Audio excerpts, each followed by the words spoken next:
Bulletin లో breaking news చూస్తున్నాం. యుద్ధ సామాగ్రిని విక్రయించే శక్తులు ఎన్నటికీ శాంతిని కోరుకోవని, వారికి యుద్ధాలే కావాలని ప్రజాశాంతి పార్టీ అధ్యక్షుడు కేఏ పాల్ వ్యాఖ్యానించారు.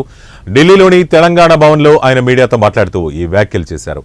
అమెరికా అధ్యక్షుడు డొనాల్డ్ ట్రంప్ నిజంగా శాంతిని ఆశిస్తే ముందుగా ఆయుధాల అమ్మకాలను నిలిపివేయాలని కేఏ పాల్ డిమాండ్ చేశారు.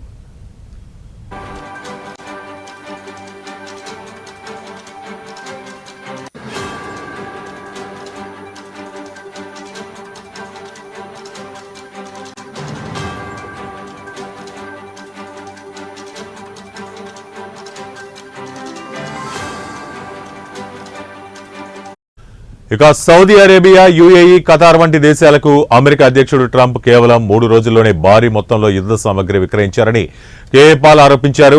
మన దేశ జీడీపీలో 3వ వంతుకు సమానమైన ఆయుధాలను ఆయన ఆ దేశాలకు అమ్మారని, అలాంటి చర్యలకు పాల్పడేవారు యుద్ధాలను ఎలా ఆపగలరని పాల్ ప్రశ్నించారు.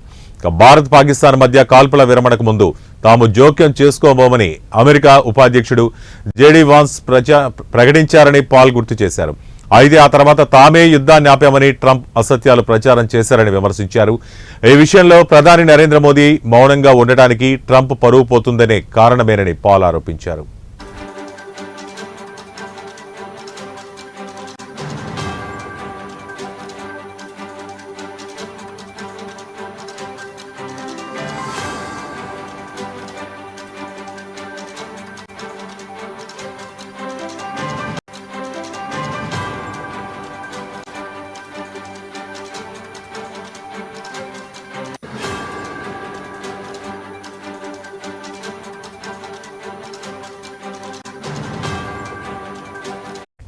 ఈ నెల 24వ తేదీన సికింద్రాబాద్లోని జింకానా గ్రౌండ్స్ లో ఒక శాంతి సభను నిర్వహించనున్నట్లు కేఏ పాల్ ఈ సందర్భంగా ప్రకటించారు.